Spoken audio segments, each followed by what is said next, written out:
पता है कि बाबा श्री चंद जी बारे बहुत कुछ सानू गलत शब्दावली सुननी पैंदी, कोई शक नहीं। पुत्री कौल ना पालियो गुरबाणी च है।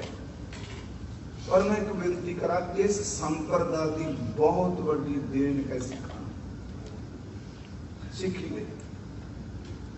जे किसी नूं समा मिले, क्योंकि एक पक्ष सुनी जाओ तो बंदा ओहो जिहा हो जाता है, उलारू हो जाता है। मेरा ख्याल 500 550 पौने 600 पन्ने की किताब है, पर अजकल पता नहीं की मजबूरी सी, क्यों नहीं प्रिंट कराई गई। कभी श्रोमणी कमेटी ने प्रिंट कराया से, उस किताब का नाम सी उदासी सिखां दी विद्या। जिस बंदे ने किताब पढ़ ली वह अंदर खोल जाएगा। मैंने पता है नारायण महंत मारा किया, महंता ने बहुत कुछ किया, पर फिर भी मेरी एक बेनती जे उन्होंने दिते कोई योगदान असी इग्नोर ना करी। ये हर थान जो किरपाना पाई बैठे घट गुजारते पे, ये कौड़ा सच है। मैनू पता है बाबा श्री चंद जी महाराज उन्होंने पालना माता बेबे नानकी जी ने की। शुरू तो उपराम रहिंदे सन, उपरामता से उन्होंने को मंच आया भी, पर जदों गुरु नानक साहब महाराज जी ने अपना चोला छड्डिया, मैं बिल्कुल संखेप दिया। उन्होंने उदासियों में बड़े दरवेश ने, एक उदाहरण सिर्फ देनी मैं। जदों चोला छड्डिया ते पुत्र कोल सन बाबा श्री चंद जी, बाबा लक्ष्मी दास जी, माता सुलखनी जी। ते उस वक्त साखीकार कहता है कि माता जी ने कहा सतगुरु गति सेवक नूं ये तुहाडे पुत्र ने। उंज वैसे वार्तक लिखे है सुलखणीए, माता जी नूं कहंदे आ सुलखणीए गुरु ज्ञान दे कुत्तियां दे पैरां विच भी करामात हुंदी है। गुरु घर च कुत्ता बैठा होवे ओहदे च भी करामात हुंदी है। ये मेरे पुत्र ने अन्न पानी रोटी दी पैसे दी कोई कमी नहीं रहेगी, पर जन्म तां सौरेगा जे गुरु गुरु जपणगे। ये शब्द सुनने वाले, जन्म तां सौरेगा जे गुरु गुरु जपणगे। सच ये बाबा श्री चंद फिर गुरु घर नाल जुड़े। फिर मेरी बेनती जी, गुरु अमरदास मिले आ, धन गुरु रामदास के कोल आप जी आए, गुरु अर्जुन के बाद उन्होंने कोल गए। गुरुद्वारा अजे भी कायम है गुरदासपुर दे विच। ते गुरु रामदास जी ने शब्द कहे सन, आप जी का दाड़ा एडा लंबेरा। ये तुहानू सब नूं पता, मैनूं पता अजकल इस राख नूं रज के खंडन किया जाता है। इन्नी नफरत ना फैलाओ। सिक्खी बड़ी वड्डी ते बड़ी विशाल सी, जिन्हों घुटवी सियासत ने सच्ची मुच्ची झपीड़ के रख दिता। कभी गुरु ग्रंथ साहिब के जो दर्शन करने ते ऐ सिस्टम सारे नूं देखने अंदर रोंदा है। गुरु सिर्फ बाणा खलार के अपनी हर बंदे और गुरमुखों का निंदकां नूं अपने मुंह सीने नाल ला लैंदा। उस वक्त आए ते महाराज सेवा करा रहे सन। बाबा श्री चंद जी ने यही क्या आप जी का दाड़ा ये ना लम्मा। कहने लगे आप जैसे महापुरुषों के चरण चाहे। हर विद्वान ने कोट किया है। इवन के प्रोफेसर साहिब सिंह का जिक्र करते हैं, उन्होंने बबानियां कहानियां पढ़ो, कोट उन्होंने भी किया। बस इको दम नेत्र भिज गए ते बाबा जी ने शब्द कहा, देख निम्रता गुरु की श्री चंद पै प्रसन्न, अंगद लीनी सेव कर तुमरे प्रेम आनंद। इतने शब्द वरते गुरु अंगद साहब ने पिता की सेवा की, वो सेवा करके सब कुछ पा गए। हुण इदू वध के आप सुनना चाहते हैं, अंगद लीनी सेव कर तुमरे प्रेम आनंद, तुमरी महिमा अधिक है, कही है काहे बनाए, तुमरे सर में जो मचे पापी बीगत पाए। तुहाडी उपमा बहुत है, तेरे सरोवर च पापियां का भी पार उतारा होवेगा। गुरमुखो गुरु अर्जुन देव गुरु रामदास के चलाने च बाबा जी आए आ। फिर मैं बेनती करा, गुरु अर्जुन देव जी वेले मिलते रहे, इतों तक कि धन गुरु हरगोबिंद साहब जी वेले बाबा गुरदित्ता साहब जी के स्वरूप को देख के पूछा सी किन्ने पुत्र, महाराज ने कहा इन्ने। कह लगे साढ़े किन्ने। इसका मतलब गुरु घर च पुत्र मंग रहा, मेरे उन्हें क्या सारी तुहाडे। बाबा गुरदित्ता जी का फेस गुरु नानक साहब ना मेल खांदा सी ते विआह भी बटाले होया बाबा गुरदित्ता जी का। कहन लगी आ सानू दे दे। मैं सिर्फ एक बेनती करांगा, किताबां दा मैं जिक्र कर दियांगा, कदी पढ़ो, छोटी जी किताब है सिख संप्रदाय प्यारा सिंह पदम दी। गुरमुखो उस वक्त हजूर ने कहा जो तुम चाहो, बाबा गुरदित्ता जी नू अपना अपनी जिहड़ी संप्रदा कह लो पर सिक्खी नाल जुड़ी वो दी। उस तो बाद फिर उन्होंने 4 धूने थापे। इस 10 चीज़ां नोट करने वाली ने, मैं बिल्कुल समा थोड़ा है। बालू हसना, अलमस्त जी, फूल ते गोइंदा जी सारे कश्मीर के सन। बालू हसना हुण कईयां ते पता ही नहीं, जेडे नानक माता साहब गए कई तुहाडे चों यूपी गए, याद रखियो उत्थे जदों रुख नूं साड़ दिता, पिपल नूं साड़ दिता ते जिस सिख नूं मारिया सी वो उदासी सी बाबा अलमस्त जी। उत्थे रोया, वो सिर्फ उस स्थान की पूजा कर रहे जिथे बाबा पैर धरे, वो सेवा करते सन, बाणी का प्रचार किया। गुरमुखो ओनू मारिया, पिपल साड़ दिता, बाबा अलमस्त रोए। गुरु हरगोबिंद साहब अमृतसर की धरती तो नानक मते गए, जोगी डर के भज गए, उसे केसर के चिट्टे मारे। बाबा अलमस्त ने नहीं क्या सतगुरु आद गुरु जी का रुख साड़ दिता। हजूर कहने लगे इन सोका कभी नहीं पैना, केसर के चिट्टे मारे। मैं हर साल जाना उसे, सच्ची मुची हर पत्ते के उत्ते केसर का निशान।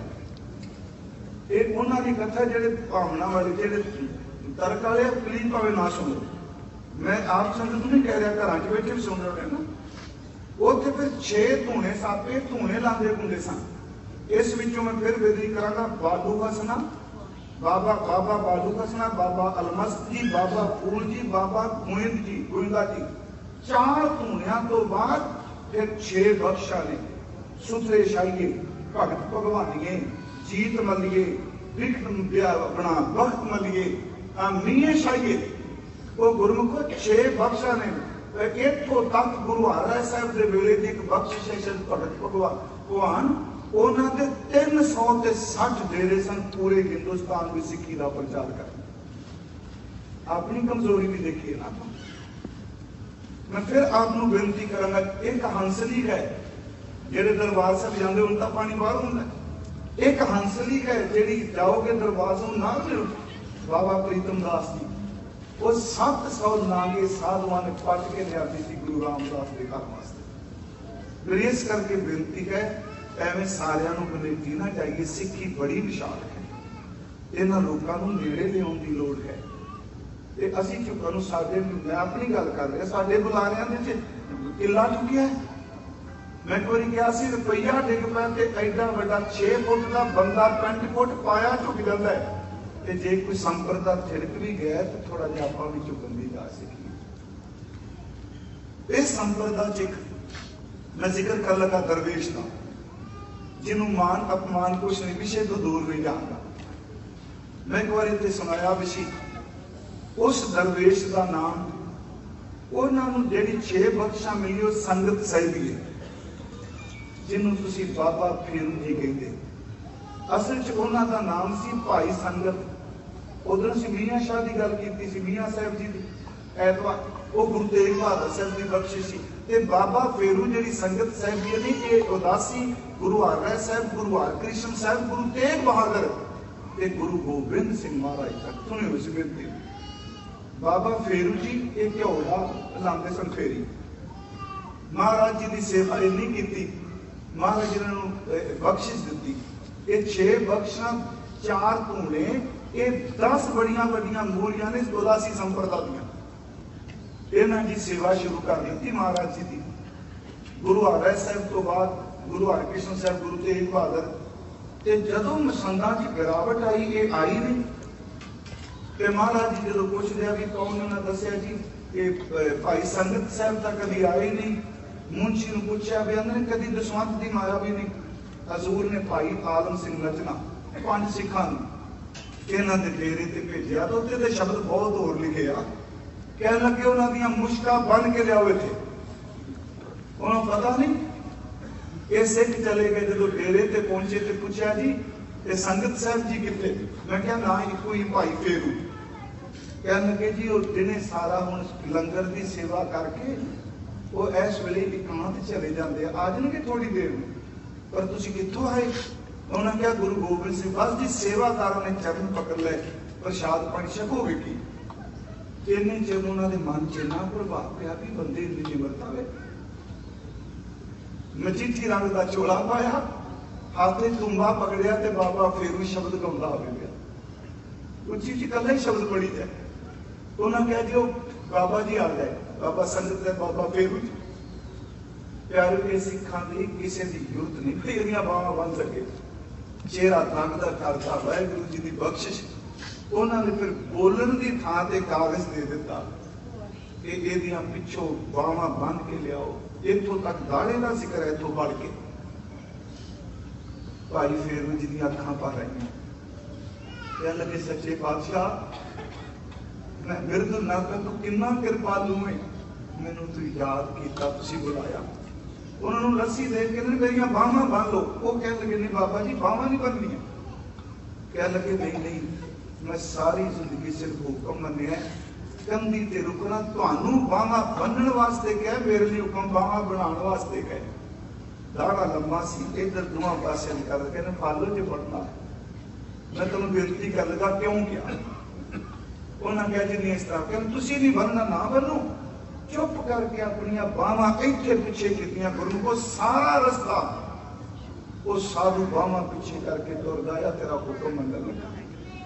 आनंदपुर साहब आए, दीवान लगा सी। जदों पता लगा जी संगत साहब आए, पता सबनूं सी बख्शां विचों। भाई फेरू जी आए, नेड़े जाके सिखां ने फिर बांध दिता। भाई आलम सिंह ने कोल गए महाराज दे, हजूर कहंदे ने इन्हां दी बाहां खोल दे। बाहां खोलियां जी, गुरु गोबिंद सिंह के दर्शन किए। पिछों कुछ ना बुजुर्ग दी अखां चों पानी की झड़ी लग गई। हाथ खुले ते दोवां हत्थां नाल दाढ़ी घुट के पकड़ ली। ਇਹਦਾ मतलब है गुरु गोबिंद सिंह जी फेरू तेरा गुनाह ला रहा है। ये संप्रदाय हीरे सारे दरवेश मैं गुनाह ला रहा हाँ। हजूर ने क्या पता करो, कहने पूछो दसो ये माया दसवन की भेजते संगत दी? वो भेजते नहीं सन, वो लंगर लाने। हुण जिवें मान लो आ भी आया मैं कोई तुलना नहीं दे रहा। गुरुद्वारे की बाणी भी गुरुद्वारे तक सीमित न रखो, तो गुरुद्वारे के लंगर भी केवल गेट तो तक सीमित न रखो। रस्ते में गए कोई बंदे के मुंह च रोटी पाओगे भी गुरु नानक साहब का लंगर। लोड़वंद दी फिर बेनती महाराज जी कुछ नहीं कुछ आया। गुरु ने वो सिर्फ सेवा करते हैं, लोड़वंदा की गरीब गुरबे की बाणी का प्रचार करना। भाई फेरू रोई जाते आ बरात च। महाराज जी ने नेत्र बंद किए। भाई सरबीर सिंह लिखते अखां दोबारा खोलियां, संगत देखती की बनेगा इहदे नाल बुजुर्ग नाल। इको दम संघासन तो उतरे। हजूर ने हाथां चों दाढ़ी छड़ा के उठ के अपने सीने नाल ला लिया। कहने लगे बइयां बंद कर दिओ, इहदी लिखत मेरे सीने दे उत्ते लिखी हुई है। उत्थे फिर 5 बख्शां दित्तियां महाराज। मैं तां बेनती कर लगा, मैनूं कदी समा मिलिया मैं हर संप्रदा बारे निर्मलियां दा की योगदान, उदासियां दा की योगदान, सेवा पक्षियां दा मैनूं पता है गिरावट आई। अज तुसीं इन्ने तेज तरार हो, तुहाडी जेब च इन्नी अनफॉर्मेशन है। एजेंसियां तां हुण नहीं तुहानूं टिकण देंदियां, उदों की हाल कर देणगे लोग। बिरती ते ही चलदी पई है ना उदों दी। उत्थे महाराज ने 5 बख्शां कीतियां, दाड़ा छड़ा दिता, सीने नाल ला के पहला बचन क्या, भाई फेरू तेरी सच्ची दाढ़ी, भाई फेरू तेरी सेवा दाढ़ी, भाई फेरू तेरी करनी सारी, भाई फेरू जग तुलहा भारी। 5वीं बारी फिर सीने नाल ला के ने भाई फेरू तेरे तू सतगुर बलिहारी, मैं तेरे तो कुर्बान जाना। वो कविता बड़ी सोहनी लिखते सन। भाई साहब की रचना में बड़ी 4 शब्द बस मिलते हैं जी। ये गुरु साहब के कवि सन। भाई फेरू जी जो गिनती करोगे कवियां चलते हैं। महाराज ने कहा भाई फेरे तेरे तो सतगुर बलिहारी। भाई फेरू ने फिर पढ़िया, साडे सज्जना जी सानू तेरी मणी, तू निमाणिया दा मान सदावे, साडी पितांग तणी। तै जै सन होर ना कोई, असी ढूंढी बड़ी बड़ी फेरू, जान सज्जन तो वारी, वारी तां भली बनी।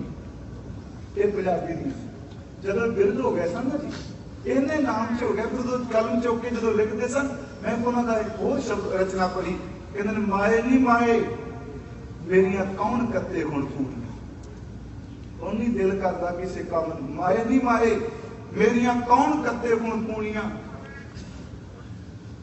सुध में मुत मत बरानी, मेरी मत जी है वो नहीं रही, सुध मेरी वो नहीं रही, प्रीतम प्रेम चनूणियां, न्यू लगा लग टुटदा नहीं, शव बाजो गल्लां ओहणियां, फेरू जिउंदियां न्यू विसरै नहीं, मोया की दूरी चुनी। इस संप्रदाय ने बहुत किया, मेरी बेनती है माड़े भी कोई नहीं, जेड़ा सी गुरुद्वारा सुधार रहे की गल करनी, पर गुरु घर च दरवेश फिर मैं ਵੇਲੇ ਤੇ ਆਉਣ ਲੱਗਾ, ये दरवेश ने सेवा करने वाले गुरु घर दे दर ते डिगे आ, हमें है ही नहीं। अगली